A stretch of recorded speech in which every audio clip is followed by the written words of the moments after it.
Bonjour à toutes et à tous, on se retrouve aujourd'hui avec un dossier que vous avez déjà peut-être vu passer des bribes sur les différents réseaux sociaux, puisque comme vous le savez, je suis présent majoritairement sur LinkedIn et sur Instagram, et donc du coup j'ai déjà, je dirais, partagé quelques petits éléments de ce dossier. On se retrouve aujourd'hui avec un dossier à Lille qui est super bien placé, puisque en fait il s'agit tac tac tac. Donc ici en fait on a la fac, d'accord? On a la fac qui est juste ici. Donc tout ça c'est la fac. Et ici c'est la rue de Mulhouse. Et là en fait il s'agit de cet immeuble-là.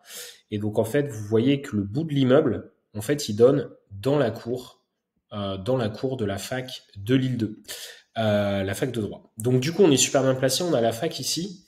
Et ça ici c'est l'arrêt de métro. Voilà, porte de Douai. Donc du coup on est bien placé. Alors, c'est pas le meilleur quartier de Lille en termes de valorisation, clairement. Ça fait partie des quartiers en devenir en réhabilitation. Par contre, une fois de plus, le gros avantage, c'est que là, on est vraiment au pied de la faculté. Donc forcément, quand vous êtes étudiant, bah, c'est plutôt pas mal puisque du coup, vous avez votre logement qui est vraiment au pied de la fac et vous faites tout à pied.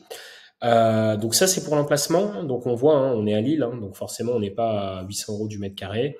On est en prix moyen à 3003 sur de l'appart et à 4000 euros sur du neuf, du rénové neuf. Ça, c'est pour vous donner un petit peu de chiffres et aussi insister sur l'emplacement. Bien évidemment, hein, ici, l'emplacement, c'est effectivement un des éléments clés de ce dossier. Important aussi de comprendre comment on a eu cette opportunité. Cette opportunité, on l'a eu en off-market. En fait, on a des collègues qui sont sur l'île, qui font beaucoup de colocations, qui font beaucoup d'opérations de marchand de biens, qui sont donc des collègues, des confrères, mais qui sont aussi des personnes avec qui on s'entend super bien, et du coup qui nous ont mis en réseau avec certains agents immobiliers localement, et notamment un de ces agents immobiliers, du coup, nous a présenté en off-market cet immeuble qui va nous permettre de faire une colocation. On refait tout de A à Z. On achète 230 000, on a 220 000 de travaux, 20 000 de meubles, 18 000 de frais de notaire, 34 000 prudentia. On est sur un dossier tout compris à 522 000 pour une rentabilité à 11,62%, tout frais compris, donc en brut net, entre guillemets. Et moi, comme vous le savez, sur mes rentabilités, je pars de ces éléments-là, je pars de cette rentabilité-là pour derrière, en fait, après calculer avec vos chiffres et votre fiscalité à vous pour avoir une rentabilité net, où là, effectivement, je viens défalquer l'ensemble des charges, la gestion locative, les frais de comptable, etc., pour vraiment que vous puissiez avoir factuellement combien vous avez dans votre poche à la fin du mois, ce qui vous permet finalement de vous projeter et d'avoir l'ensemble des éléments. Ce dossier, donc, on fait 11 chambres à 460 euros hors charge. Pour ceux qui me suivent depuis un petit moment, j'ai envoyé un dossier sur Villeneuve d'Ascq. Villeneuve d'Ascq, on était à 15 minutes à pied des facs et je louais 460 hors charge. Là, je suis au pied de la fac de Lille 2 et j'ai mis des loyers à 460 hors charge. Donc, du coup, je suis sur une fourchette assez pessimiste pour la mise en location. Voilà pour les chiffres. Ce qui est important aussi de comprendre, c'est les devis, parce que je vais vous montrer des photos. Là, il faut tout refaire. La maison, elle est à l'abandon, elle est brute, donc il faut vraiment tout refaire. Et donc, du coup, ici, bien évidemment, vous l'aurez compris, on ne peut pas se planter sur la partie travaux, et c'est finalement la partie travaux qui va faire la rentabilité finalement du produit. Et donc, du coup, on peut pas juste faire un devis à main levée comme ça. Oui, enveloppe travaux de 120 000 euros, vous inquiétez pas, on va refaire ce qu'il faut et puis débrouillez-vous. Donc, du coup, on est obligé de travailler sur plan et c'est la raison pour laquelle sur cet immeuble, effectivement, notre partenaire travaux, du coup, c'est qu'il travaille pas avec nous pour rien. Donc, du coup, il nous a fait des plans ici. Voilà. Donc ça, c'est les plans avant. Voilà. Et ça va être les plans après. Voilà. Là, on a les plans par étage de comment on répartit les chambres, etc. Et vous voyez, 11 chambres. J'ai aucune chambre en dessous de la plus petite, j'en ai qu'une, c'est 10,2 mètres carrés. Sinon, c'est entre 12 à 17 mètres carrés les chambres. Donc, ce sont vraiment des grandes chambres. Hein. On n'est pas marchand de sommeil. Hein. Vous voyez là, on a même la salle de bain, elle fait 8 mètres carrés et demi. Donc, c'est des grandes salles de bain. 16 mètres carrés la chambre, 17 mètres carrés, 16 mètres carrés. Donc, du coup, les chambres sont effectivement très grandes. Voilà, 15 mètres, 15, ouais, 16 mètres carrés, 16 mètres carrés, 12 mètres carrés, 10 mètres carrés. Voilà.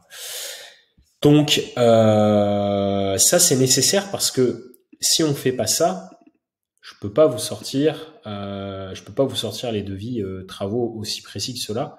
Et si vous n'avez pas des devis travaux aussi précis que cela, malheureusement, bah pour moi, vous faites une erreur monumentale à vous positionner sur des dossiers quand vous n'avez pas 100% des éléments pour verrouiller tous les éléments sur lesquels vous pouvez perdre beaucoup d'argent. Et là, pour le coup, on parle quand même d'un dossier à 522 000 euros où il y a la moitié en travaux. Vous pouvez perdre beaucoup d'argent si tout n'est pas verrouillé, tout n'est pas calibré. Voilà. Donc, du coup, ici, on a effectivement pareil, hein, voilà tout le détail des fenêtres avec les R, notamment pour la question des notes énergétiques, bien évidemment. Pour ensuite avoir les nouveaux diagnostics, il faut effectivement qu'on fournisse les devis et les factures détaillées. Et ici, on est effectivement à 220 000 euros. Voilà. Donc, du coup, au moins, ici, vous avez tous les éléments. Sur ce dossier.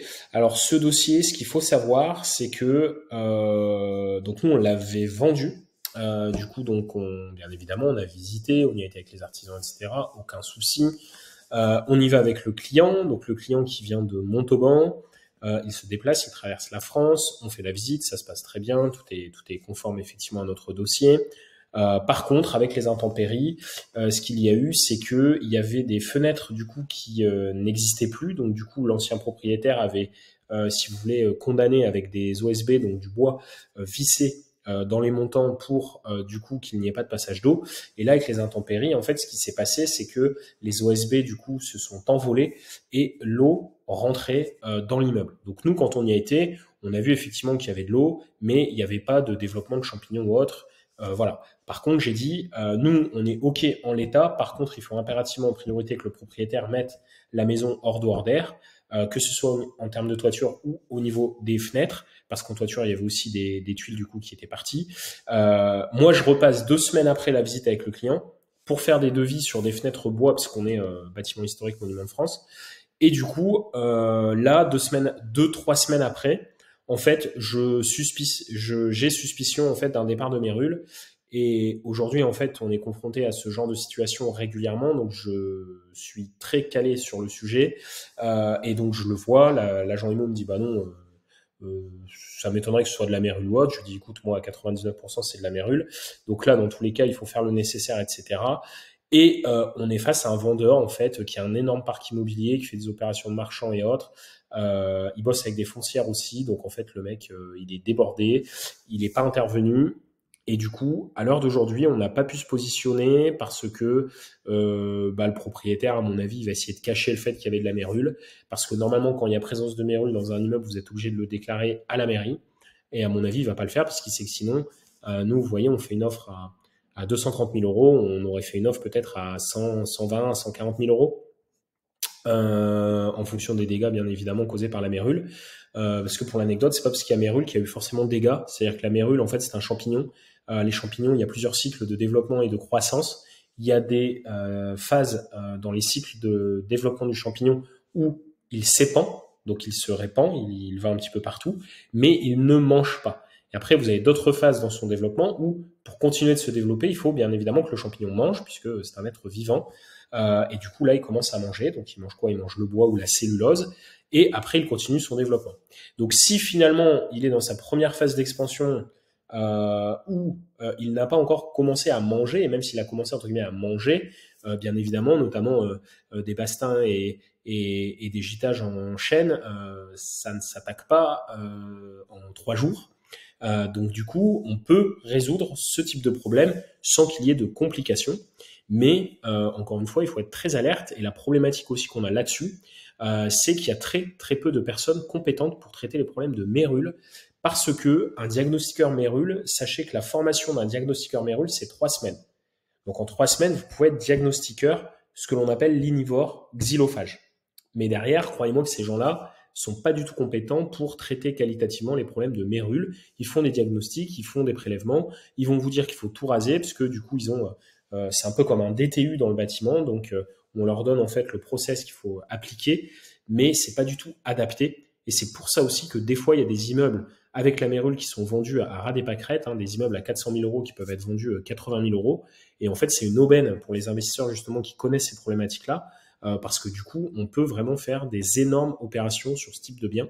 Par contre, il faut bien le maîtriser, parce que si jamais la mérule, elle n'est pas supprimée, qu'elle continue de se développer, que vous refaites tout, vous refaites les JTS, elle se redéveloppe, bah là, pour le coup, vous êtes dans un cercle vraiment très compliqué. Donc, on en revient aussi au point de départ, toujours s'entourer de personnes qui sont compétentes sur les sujets.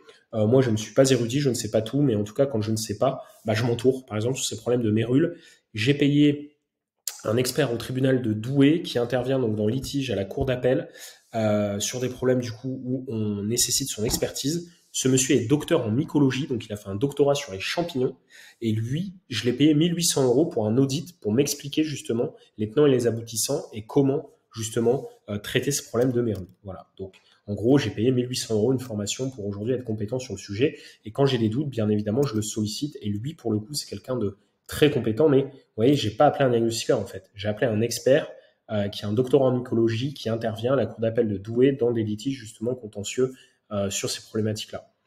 Voilà, donc cette vidéo vous montre finalement que, encore une fois, la force du off-market, la force du réseau, la force aussi d'avoir un réseau d'artisans avec qui on travaille, qui nous connaît, qui sait qu'on est fiable, on sait aussi qu'ils sont fiables, pour justement avoir des plans quand c'est nécessaire, et derrière aussi avoir le support technique pour justement vous éviter de faire des bêtises, parce que là, pour le coup, si vous alliez sur le compromis avec un problème de mérule, ça aurait effectivement pu être très compliqué. Voilà, donc j'espère que cette vidéo vous a plu. N'hésitez pas à m'envoyer des mails, n'hésitez pas, effectivement, si vous êtes sur YouTube aussi, à mettre des commentaires. En tout cas, j'y répondrai avec plaisir.